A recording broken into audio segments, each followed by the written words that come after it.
Pager, walkie talkie और top commander का बदला लेने को हिजबुल्लाह बेकरार। हिजबुल्लाह के लड़ाकों ने इजराइल के खिलाफ खुली जंग का किया ऐलान। 100 से ज्यादा रॉकेट अटैक से बौखलाया इजराइल, अब होगा महासंग्राम।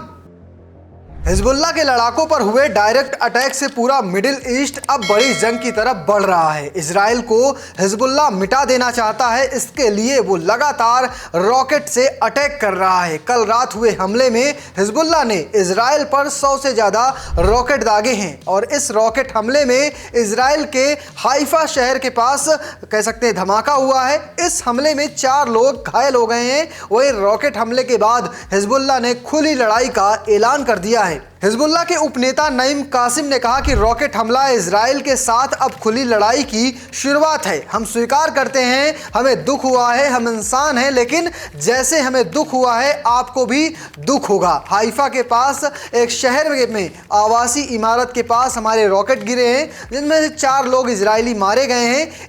इमारत और साथ में कारों पर आग लग गई है। हमलों के बाद इजराइल के प्रधानमंत्री बेंजामिन नेतन्याहू ने कहा कि इजराइल उत्तर में सुरक्षा बहाल करने और लोगों को अपने घरों पर लौटने की अनुमति देने के लिए जो भी आवश्यक कार्रवाई होगी वो करेंगे। कोई भी देश अपने शहर में बेतहाशा बमबारी को स्वीकार नहीं कर सकता है। वहीं संयुक्त राष्ट्र अमेरिका में व्हाइट हाउस के राष्ट्रीय सुरक्षा सलाहकार प्रवक्ता जॉनी किर्बी ने कहा कि हमें पिछले लगभग 1 हफ्ते में बढ़ रही सभी तनावों की बड़ी चिंता है और उन्हें हम लगातार देख रहे हैं। हम इसे एक पूर्ण युद्ध बनने से रोकने के लिए हर संभव प्रयास करना चाहते हैं। वहीं इजरायली सेना ने कहा कि हमने पिछले 24 घंटे में दक्षिणी लेबनान में रॉकेट लॉन्चरों सहित लगभग 400 आतंकवादी ठिकानों पर हमला किया है। इजरायली सैन्य प्रवक्ता लेफ्टिनेंट कर्नल नवद सोनानी ने कहा कि उत्तरी इजराइल में सैकड़ों हजारों नागरिक आग की चपेट में आ गए हैं। हालांकि